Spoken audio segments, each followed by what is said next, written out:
So, Squitter, welcome back. You were one of the first guests I ever had on my podcast, and almost 1.5 million downloads later, I get to have you back, and we get to chat about an industry that I know you're extremely passionate about. But likewise with me, it intrigues me because obviously conservation and the whole thing. But before we get into it, I don't know if you want to introduce yourself to the people again. Yeah. Let everyone, all the new listeners, find out who you are and what you do. Yeah, so I'm Koot Prinsloo. I'm the director, if you want to call that, of Langside Meats.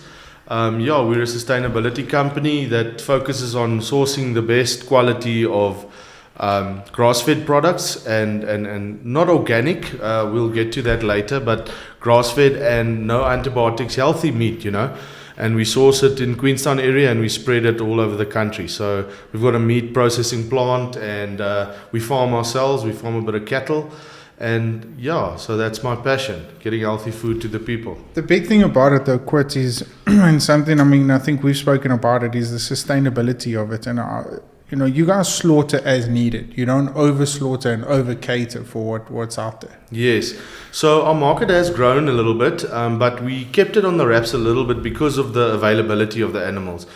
The barrier of entry into this, because the system in South Africa, bank-wise and farming-wise, caters to getting beef a volume as much as possible, as quick as possible, and as affordable as possible to people. So from our point of view, the barrier of entry is more difficult. Because of a healthier animal that is raised on pastures, it takes up to 3.5 years compared to an A-grade feedlot animal that gets slaughtered at 15 to 18 months. So that point of view, we had to cross that barrier of entry, and we don't want to over slaughter. So we cater exactly what we need, and it's to mitigate the losses, because it's easy for a restaurant to phone us and ask for 500 kilograms of fillet a week. But the fillet is literally 1.8% of the whole carcass. So it's unsustainable to do that. That's where dumping starts taking place if you can't send the whole carcass. So you've had to specially handpick a couple of farmers that are willing to break, like you say, that barrier, that threshold of not just slaughtering every 18 months, now carrying it over to like 3 years. Yeah. So we were fortunate how it started is that we, in the Queenstown area here in South Africa, we've got a lot of marginal veld, meaning that we border on the old Ciskei and Transkei, which is the old homelands. So there was traditionally a lot of ox farming. A lot of people, because they can't farm their breeding stock next to these homelands because of biosecurity reasons. There's venereal diseases that come in. So when we that's how we started this business, is we wanted to get a premium for that ox, And as we grew into it, we are now facing a challenge where we need to get more people involved, farming this way more sustainably, to have more animals to market. So, we're definitely making huge waves when it comes to that. We're definitely getting more farmers on board because there's a premium, but like I said, it is a slow process. When you say premium, is that premium just because you're paying for the better quality meat, or is it premium because it's so high in demand? It's a bit of both. So at this stage, I've got 22, including myself, 22 guys that we work with. And I must say I was a little bit, I'm not bragging when I say this, but I handpicked these farmers for the way that they actually produce their animals. And then I need to then go to them and ask them to only slaughter a certain time of the year and balance, because in a seasonal country like ours, everything's ready at the same time. So we have to manage our farming to get the contingency plans in place so that we can slaughter 52 weeks of the year. So that's where the premium comes in.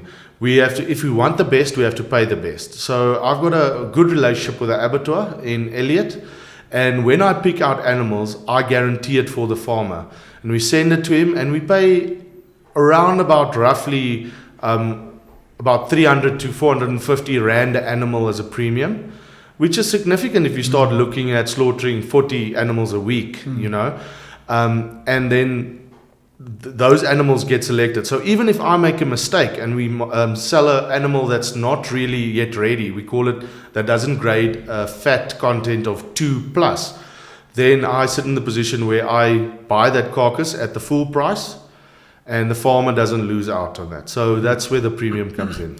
Because I like that idea, because often they always say the farmer loses out at the end of the day, and we've got to look after our farmers as best as possible. But it's wonderful to see that. But I wanted to touch base quickly on the supply. Who are you supplying? Has it become more of a demand, the grass-fed status, or is it like I said, is it a kind of a niche market, like you get your vegetarians, or is the grass-fed side of beef a niche kind of market? So it is a niche, and unfortunately I have to say this, there is a lot of guys putting wool over the consumer's eyes. So we've been busy since 2015, so at least we've got established a name in the market, so they trust the animals that I pick out. But you will go around in the restaurants all over South Africa and you will see the words grass-fed being loosely used, because they see the consumer paying a premium on a grass-fed product. But it's the progeny that you have to look after. You have to ask those questions: where does it come from? So the market is out there, but there is also a lot of processors that claim to be grass-fed. And this whole yellow fat debate, so anything with a little bit of yellow fat, people assume is grass-fed. It's not really. So, but what we have done, especially in the last 6 months, is we have been focusing more on direct retail.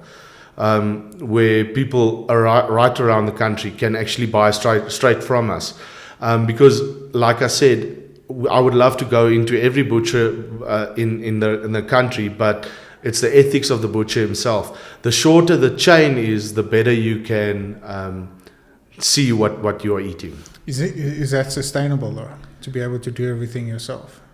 Yeah, it's from a point of view in our closed environment with these 22 farmers, we've got a lot of growth that we can grow into. We can definitely do a huge portion of the market.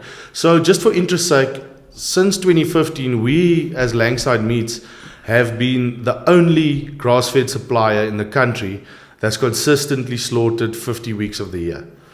There has been a lot of other guys coming in and trying, but from a sustainability point of view, you would need one or two of the big supermarkets to buy into this, to actually, but I'm talking long term now, to actually spread the word and get it on the general shelves in the country. But from a sustainability point of view, our group is quite sorted here. I think we're only touching the surface of what we can offer the rest of the country. So if we had to backtrack, I think just to fill everyone in, what is grass-fed? Yeah, so because like you said, it's been used loosely. So yes, so a grass-fed animal, we'd like to use in our system, we'd like to use the term felt-reared. So our animals are raised from birth right to the time that they are market ready, slaughtered. They are on natural pastures, which we call veld in South Africa. So they get supplements, yes. We have to supplement them with phosphate, especially because our grasses are phosphate poor in the summer. But in winter, we have to add a little bit of protein. And the cheapest source of protein, unfortunately, is urea, which sounds like a swear word to everyone. But it's like 50 grams a day that we just add them to feed the microbes in the stomach so that they can digest grass. So a grass-fed animal or veld-reared animal is an animal that has been raised to market on a natural diet with no added high protein or added high energy feeds like they do in a feedlot. So if you're talking about natural, this obviously means that it's a lot better for you than the normal. Are you guys using any preservatives to keep the meat lasting longer and any of that sort of stuff? No, not at all. No. The only preservative we use is salt, to be honest with you. We don't use nitrates as well in our products, and we try and shy away from MSGs and GMO for that matter. GMO is just a very difficult thing in a third world country like ours to 100% guarantee that. Because even your molasses meal that comes from the sugar distilleries, even that has got some kind of GMO in it. But preservatives, we don't use at all. We dry age our carcasses for up to 18 days before we send it off to market. Because it's an older animal, it's tougher. So that's one of the biggest concerns that we get is the toughness of it. But a grass-fed steak also cooks up to 30% quicker than what a normal steak that you would find cooks, because the water content in the meat is a lot lower. That's got all got to do with things like Zilmax and performance enhancers being put in feedlots so they can turn over quicker. And it is a different product entirely. We talk about toughness, but I have got a list as long as the Bible that I can tell you of the benefits of it. The thing I want to find out more about the beef market is that in essence you guys are making it healthier, but I want to know where did it all go wrong? What forced people to add these steroids and these things to supplement these cattle? Or is it just because we couldn't supply the demand and we had to turn them around as quickly as possible? Yes, so that's exactly. South Africa grade, call it an A grade, but it's not a grade, it's an age classification. And we actually slaughter the youngest beef in the world. Oh, really? Yeah, so our beef that is slaughtered as A grades from the feedlots is extremely young animals that are pumped up very, very, very quickly with a high energy feed. And that happened in the late 70s, that the people we were importing beef and we had to adapt so that we can keep it in South Africa with all the sanctions that we had and all that. So it created a massive opportunity for these guys. And we're a net exporter now at this stage of beef, which is very positive. Yeah. But it changed our whole industry to an A-grade market or C-grade dairy cows and all of that. And like I said, it's not a bad thing. We need the masses to eat meat, and we need them to get curious and ask the questions, and then they end up coming to us. You said we need the masses to eat meat. What has been some of the backlashes you've had? Have you had any with regards to, vegetarians in South Africa, it's not like worldwide where we have people picketing outside hunting expos and stuff, but I've always just wondered, I've been curious about, there's a lot of these activists online saying about the methane gases and all that sort of stuff. Is grass-fed the healthier option to go? Yes. Yeah, by far. I'm getting goosebumps just talking about it, because some of our best clients and the clients that are the most passionate about our brand is actually what I'd like to call rehabilitated vegans.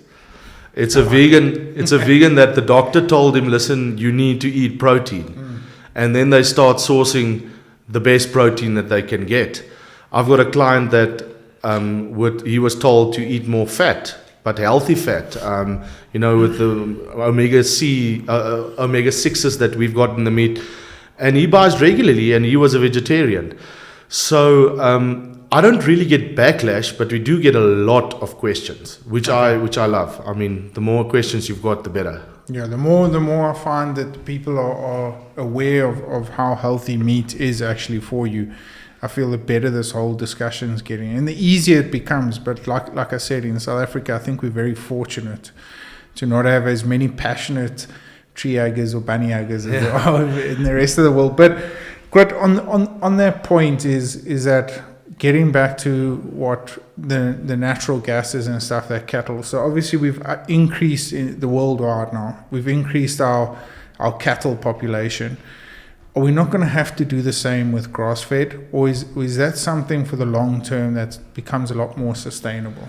There's a double-edged sword in this world. You need the protein that can feed as much people as possible. And then there's the animal welfare side. Is it good for the animal? And that's where the line gets a little bit gray.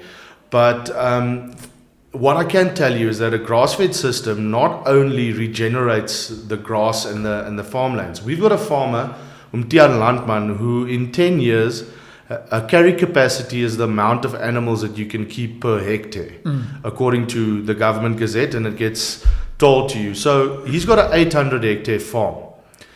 He's upped his carry capacity from one animal on 6 hectares to one animal on 2 hectares, just by regenerative management of his cattle stocks. So he's running 400 head of cattle on 800 hectares, which is unbelievable. Crazy, yeah. It's unbelievable. So that's regenerating the soil. And when it comes to methane gases, when you put a lot of animals in an enclosed environment and you feed them high energy feed to put out, they're going to put out a lot of methane gases. So I'm not debating that. But when you're on a regenerative system, whatever goes in goes out again. So all it does is it recycles the grasses. It puts its dung on the ground and gets trampled in, so it's a whole, we talk about carbon credits. Yeah.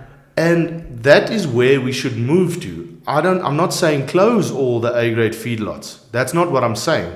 I'm saying create awareness so that more people can regenerate their soil in a positive manner. It's not about taking the stock off. Stock's been there for years. It's about managing them in the correct way.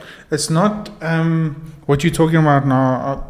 I can't remember, but I'm sure there's a few guys in Queensland that are doing. It's not holistic farming. Yeah? It is a sense, in a way. It is holistic.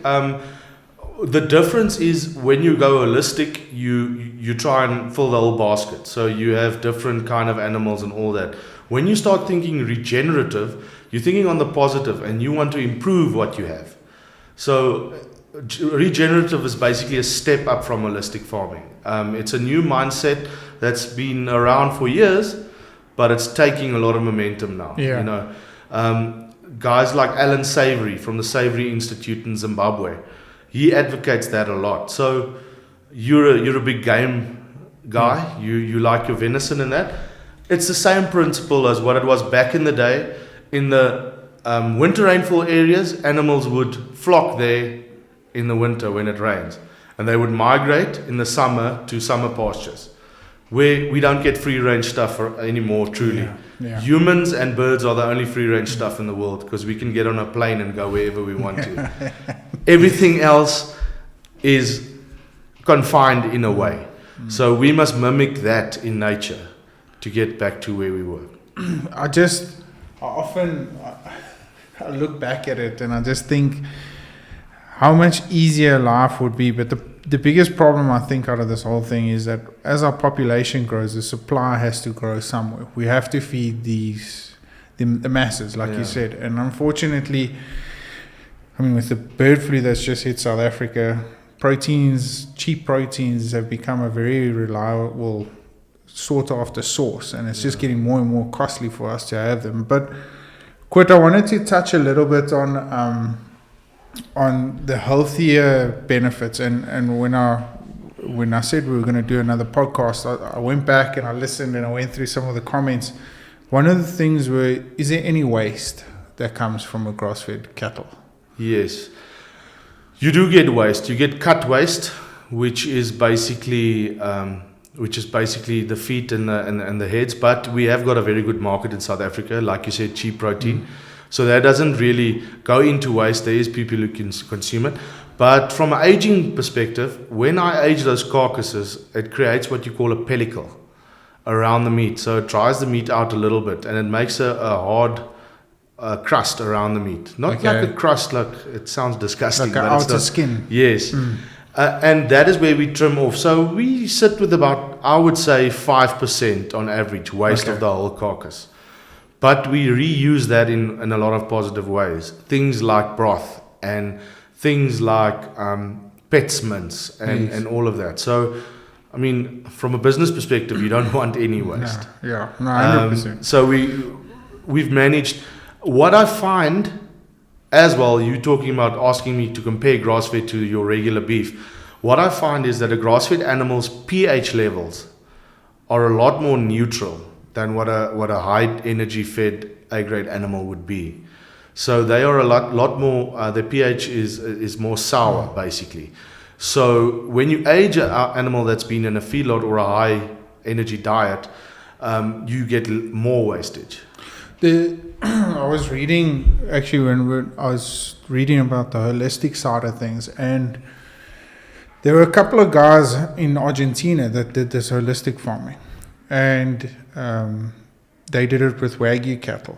but their problem was when they took cattle from a normal cattle farm that had been pumped up with supplements and that was high energy diet, like you said, and they brought it into the holistic system. They were so obsessed. I've lost my words here, but they were so obsessed. They were induced they could get diseases a lot easier. So the carcasses, actually, their head of cattle, they lost, I think it was 40% head of cattle because there were tick-borne diseases and all that sort of stuff that they couldn't fight on their own, because holistic, they had to take that diet completely away. Yes. So is there any challenges that you guys are facing now? Were there in the past?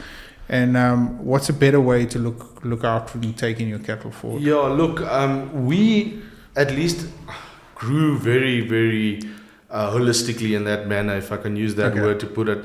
So the animals that we slaughter at this stage are animals that were raised and in the system, So, but what we have found is when an animal gets fed a high energy diet, it implicates its rumen.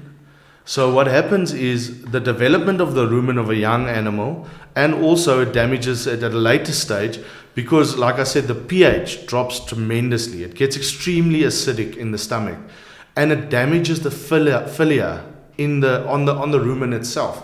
So the absorption of food gets more difficult, and you can't rehabilitate that animal, unfortunately. So that's why they feed them until they're market ready, then they slaughter them. You don't feed an animal that you want to breed with that way, because that's where the tick-borne diseases come in. Because a weak animal in nature, the weakest animal gets targeted. Sure. And I see it with my children. It's always the youngest who's got a tick on it. And so the rumen gets compromised, and that absorption of minerals and nutrition and everything gets compromised. So that's why an animal can't get rehabilitated from that. Okay. So when you because you don't buy animals into this program. You actually go out, select farmers, tell them this is what you need from them, and then they will make sure that their cattle are bred accordingly, or their cows are bred accordingly to that. Yes. And if we do buy in, you always look for a breeding animal that you buy in from another farm, because farmers are stingy too. They won't feed a high cost, high energy diet to an animal that they're going to keep for years. Because it won't be sustainable. So you'd find the healthiest animals are the ones giving you calves. Yeah. Is the grass-fed system the way it is now? Is it easier for one species of cattle, or can you do it across the board? No, you can do it across the board. Is it? Yeah, we can do it across the board. There's certain animals that get market ready quicker, certain breeds. Especially indigenous breeds like Afrikaner and Nguni. But we found a happy medium in a crossbred animal, basically a beefmaster type, for two reasons.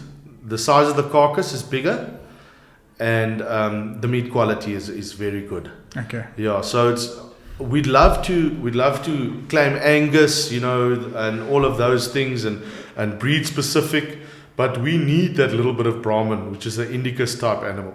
Okay. For the tick-borne diseases, because in our system there's no antibiotics, no routine antibiotics.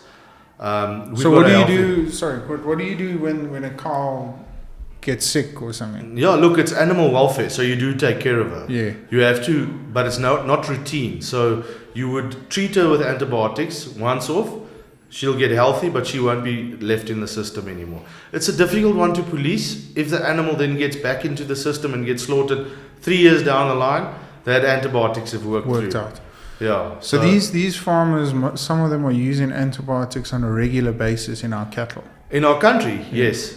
You get places, especially next to the coast, where animals the farmer drives around with a 2-liter terramycin LA, and anything its ears are a little bit droopy, they shoot with antibiotics, because they've got tick-borne diseases, hectic, next to the coast. Red water, hot water. That's what makes us lucky. Our elevation is quite high. We're between 800, and some of our farmers go up to 1,500 meters above sea level. Yeah. And we've got cold winters. So our ticks die. Yeah, kills the ticks off. So that helps. What What can people look out for when they are shopping grass-fed in the supermarkets without being taken for a ride? Or what are some of the telltale signs that you would like to look out for? Yeah, so it's the color of the meat, first of all. I don't like calling it yellow fat. We can always share a little bit more information, photos of the difference between the fat. It's a creamy color fat.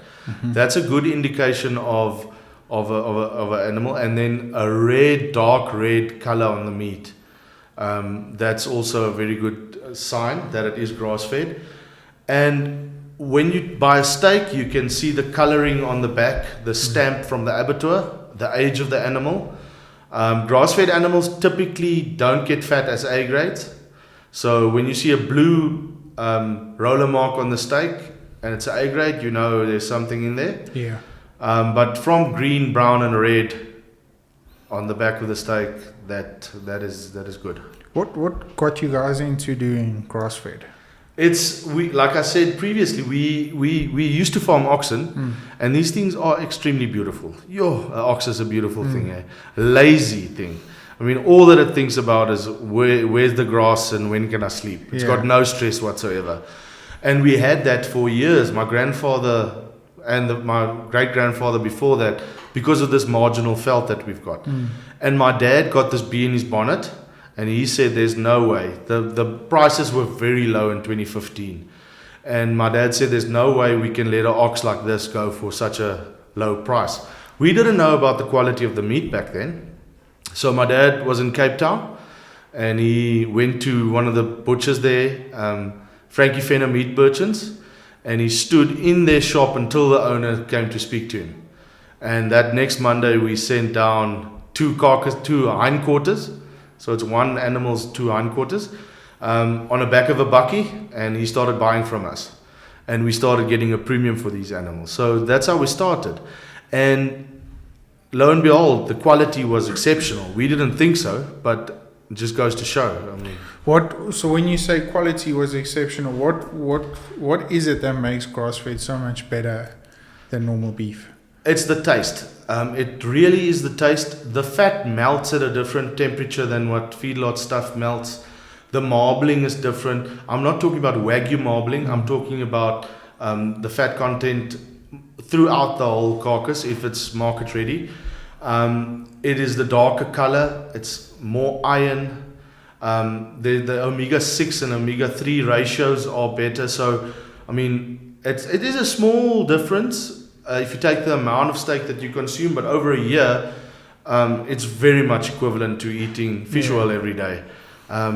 So it's definitely got an exceptional taste that helps it a lot. What have you seen the market grow? I mean, obviously with us, with the venison, I mean, it's just crazy how many people have started demanding for venison and really put a great drive into the whole healthy eating perception. But what's your guys' market looking like? How's it? Have you guys seen growth? Is it sustainable? Is it not sustainable? Where are we going for the next couple of years? Yeah, look, there's definitely growth. I think the growth lies in the education. So we haven't been educating like we should have. Like I said, there's a lot of grass-fed being sold in South Africa, but I think about 15% of it is the true, real McCoy. Okay. So if sorry, before you carry on, but if you label it as grass-fed, there must be some sort of standard that you would have to live up to. So what is the minimum requirement for them to? Yeah, look, there's a certification body called SAMIC, South African Meat Inspection Council, and our guidelines are on the internet to go and look at it. It's quite a long list on what you have to do, but it's basically regulates the antibiotics, the growth hormones, and the diet that the animals get fed. In short, that's basically what it does. And then there's a traceability from the abattoir to the butcher to the shelf.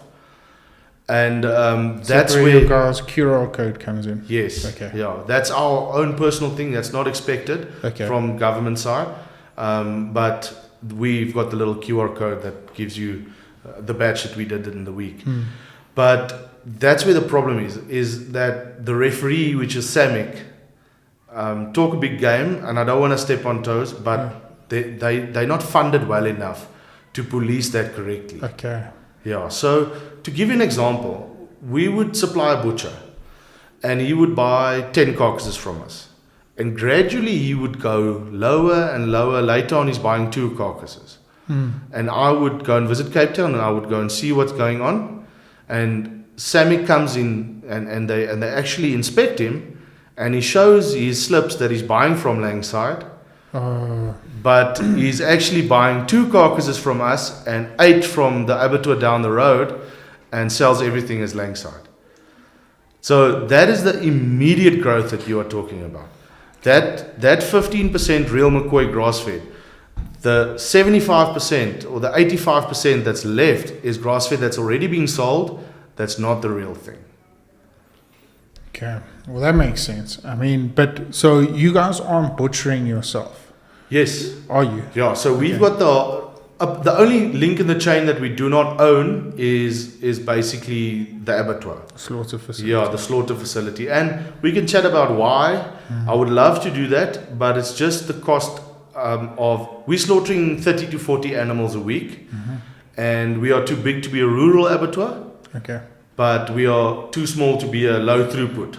A low throughput abattoir, you can slaughter 20 animals a day. So we're close, but not there yet. And if I go that route, it becomes like a crocodile with its mouth open the whole time. You have to feed it. Yeah. So, but then on the farm, the carcasses come back to us, and we do everything from 150 gram portion mince right through to a whole carcass. So we do wholesale and retail.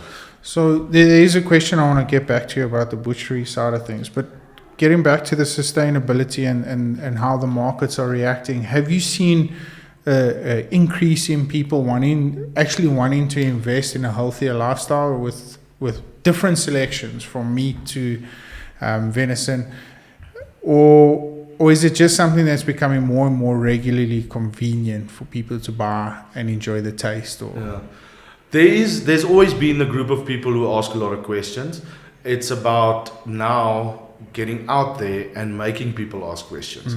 There's a lot of people willing to make a change, but they don't know where to start. So there has been an increase. As soon as you come from the Eastern Cape, you've got family from other provinces in the country. When they visit you, they can't stop talking of the quality of the meat that comes from here. 100%. And they go back to Joburg or Cape Town, and they don't know where to go look for it. So that is our whole objective. There's people looking for it. They don't even know they're looking for it. But as soon as you make it easier for him to get it, that's right. And I'll be honest with you, Dill, I don't want to take hands at this stage with one of the big supermarket chains. Because I'm going to be dictated on what I'm supposed to do. And at what price. And in our game, what we have created, look, we've seen 30% growth this year in our company, from February until now. And that's only been because we shifted our minds to educating more.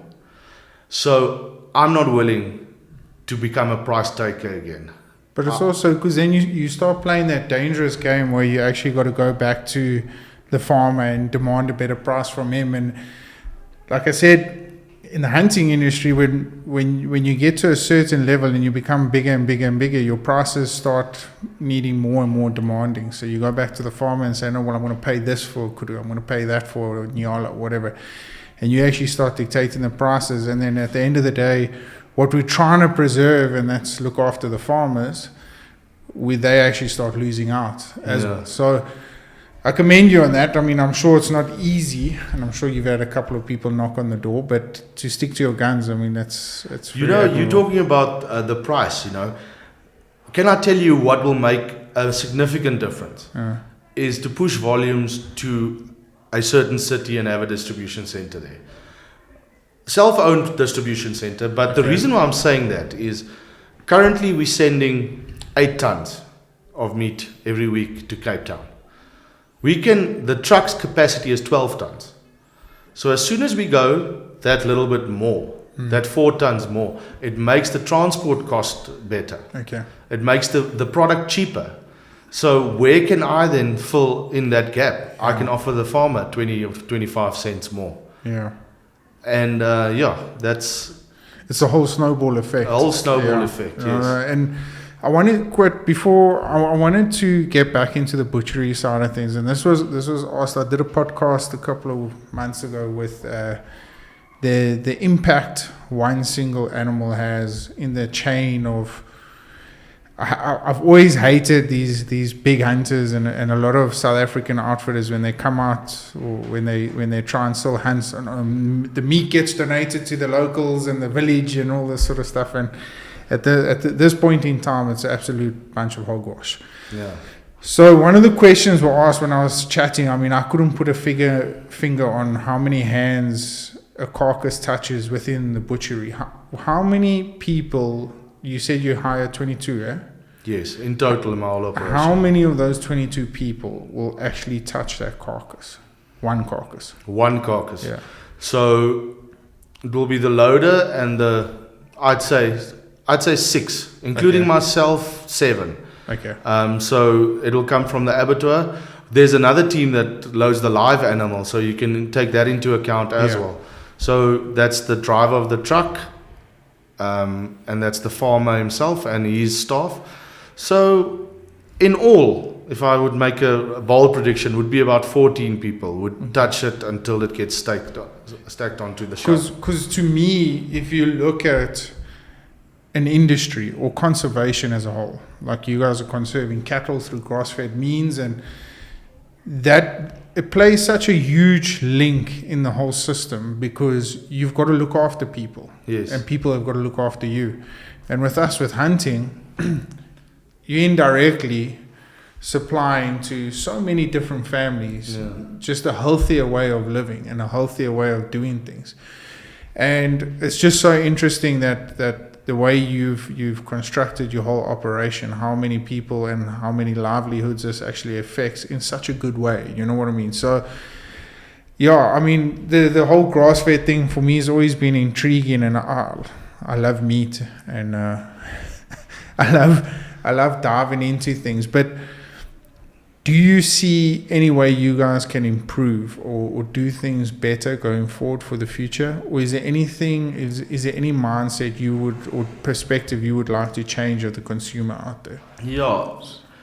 The only thing I would want to change is the narrative and the thing of asking questions. Know where your stuff comes from. You know that we are the only, when you come in the meat game, we are the only guys regulated by SAMIC on what you do not put in your product. So when on our label, we have to say it has got no MSG, no preservatives, no this, no that. Whereas the normal guys who's just selling meat with everything you can think of in there doesn't have to disclose what unhealthy stuff is inside of it. So the whole system is reversed. Okay. Yeah, we have to prove that we don't have the stuff in it. So everyone's accepted the norm. So that I would like to change. Ask the questions. And if people get frustrated or they send you off to their manager to deal with you, you're not talking to the right people. Because if you phone me, I can guarantee you we're going to have a 45-minute conversation. Yeah. Because I'm passionate about it. And then the second thing is know your animals, know your grades, know if a restaurant chain sells you AAA steak. Know that the only reason they're calling it AAA is that the roller mark that's rolled on the carcass just happens to have 3 A's on it. It's not AAA. It's A grade, which means it's a young baby beef. It doesn't speak to the classification. Yeah. But it's nice. If my kid gets a C, I'm going to be cross in school. So, and there is people trying to change that. Yeah. And then one thing is the mindset of the farmers, the barrier to entry. If there's some clever guy listening out there who can give us financial advice and help us deal with the banks to fund a farmer for the first 3 years until he is in the system. Because once he's in here, it's a lucrative system. You are basically doubling your money every year. Okay. In that system once you are in there, but it will take you 3 years to get there. And no bank wants to fund a non-return on investment for 3 years. But I think also from a farmer's perspective, I mean, geez, imagine it's in a drought and to try and fund that project just gets worse and worse. But I mean, like you said, the upsides, the rewards are huge. I mean, No, but now you were talking about the drought. Here goes my goosebumps again. One farmer farms with 1,000 head of cows. Yeah. One farmer farms with 700 head of cows and 300 oxen. Okay. An ox is a money bank. You can sell it anytime. You get a drought, that farmer with 1,000 cows has to sell his breeding cattle to fund his drought. The farmer with the oxen sells his 300 oxen, still has 700 cows, and gets through the drought easily. Shit, that makes so much more sense. It's a thing that goes hand in hand, and that's how the people used to farm. That's how they used to farm back in the day. Do you ever get oaks asking you, or farmers asking you for that sort of advice going forward? Because I a lot as well I like referring back to the hunting industry, because you get a lot of different or very similar scenarios, but there's a lot of outfitters out there that are so set in their ways on how they did things, how their father did things, how their grandfather did things. And at some point it's got to change, because the whole system changes constantly. Yes. Do guys ever acknowledge and want to learn from that sort of way of living? With encouragement. Okay. So it's a case of the proof is in the pudding. So we are lucky, fortunate enough to have farmers who are willing to share anything. Yeah. I'm thinking about guys like Llewellyn McLean, Henny Wenzel, Tian Landman. You can go knock on their door and they will tell you exactly what they do and how they've been doing it for years and how they've changed. But unfortunately, money talks. So the first time you offer a guy to come into the system and you pay him a bit of a premium, he will be hesitant the second time. He will be excited the third time, and he'll ask questions the fourth. So it's a process that you have to go through. You got to learn. You got to learn Yes. to understand the system. People have been so negatively impacted by agents in the meat game. There's a saying that said... Agents like stock agents. Stock agents. There's a saying that goes, not everyone in the meat industry is thieves, but all the thieves are in the meat industry. so it's hectic. Yeah, no, And that's why people are hesitant to take advice and try new things. It's not a new thing. It's actually an ancient thing that's just out of necessity. We've only got so much land in South Africa. Sure. And 25% of it is government owned, and it's the old homelands, and it's on a point of not being able to be regenerative. But there's a gap in the market, massively. Yeah, I mean, Scott, I want to maybe one day, and if you agree to come back, touch base on a lot of the differences between stud breeding and all that sort of stuff, because I think it's such an interesting way that we've kind of adapted ourselves to living by, because we've just become accustomed to it, and now with a lot of new initiatives and healthier ways of coming in, it's so exciting.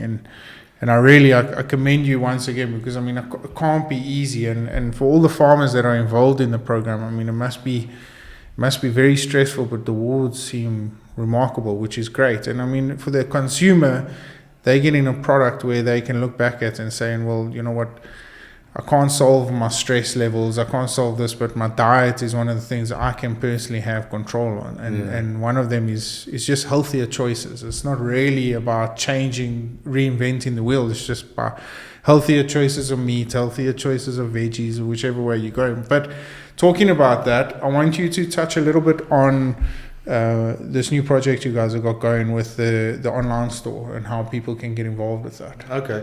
Yeah, so we opened up literally a month ago, opened up an online store. Very fortunate to have taken the idea from a Wagyu farmer. I phoned him and he said, well, it's not really competition. Yeah. We both want to sell our stuff. So we've teamed up with the Courier Guy, which is a courier company in South Africa. And I've got dry ice suppliers in Port Elizabeth, and we gave it a go. And we've got 8 separate products at this stage, is still whole boxed products, which gives you a nice indication of the whole spectrum of the animal, basically. And you can order it, and it's free delivery right across South Africa, anywhere you want it. There is, of course, just a time limit on that. Yeah. So your order must be in basically on a Thursday. Then I get the dry ice for your order and all of that, and then we ship it on a Monday. So it's not an instant thing where you buy today and get tomorrow. There's still a bit of processing that happens in between, but it's very exciting. It's been very successful.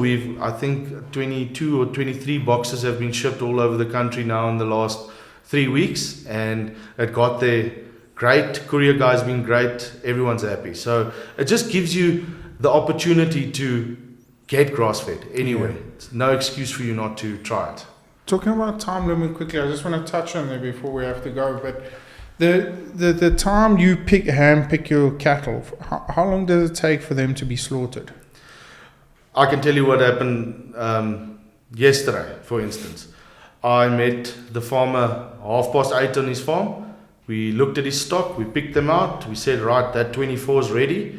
My truck got there 9 o'clock, loaded them on the truck, and they went to the abattoir. Then they spend the night at the abattoir. Okay. And they were slaughtered this morning. Without any feed or anything? No, they get purged a little bit, which is a good thing. I mean, the animal doesn't starve or anything. He gets water, clean water, and that's about it. But at that stage, I mean, it's kind of too late for anything to be absorbed in the gut or anything. Exactly, and it can't get sick in that short period, It can get a virus, I suppose, but it won't, the antibodies won't have time to react. No, it's a very healthy way of doing it. I think the abattoir, Andrew's abattoir and Elliot, are doing a sterling job, with the way they respect the animals. And so those animals that were slaughtered this morning is coming to my place tomorrow again. Okay. Then it's going to go into the processing plant, hang there for another 12 days, and then we'll start processing them. Koot, thank you so much. I'm looking forward to we're launching a new YouTube channel, Filtered Chefs. I'm excited about that one, and I'm looking forward to all the exciting adventures we're going to take with it. But thanks so much. But I would love to have you back here again. There's so many different things that we could have touched on, but with the time limits and how YouTube operated limits us a little bit. But thank you so much for making time. No, it's awesome, man. Yes, man. Let's hit that 2 million, man. Yeah, I'm excited for you. We're getting there slowly. I thought at the last podcast, I might have just edged over, but it's crawling up. But just the strides, I mean, the podcast has made in the last couple of years has been so exciting. But keep it up, Dal. Yes, we're supporting you, and you must you must let it go. Thanks, I appreciate it. But until next time, yes. we'll chat again. Thanks, Dal.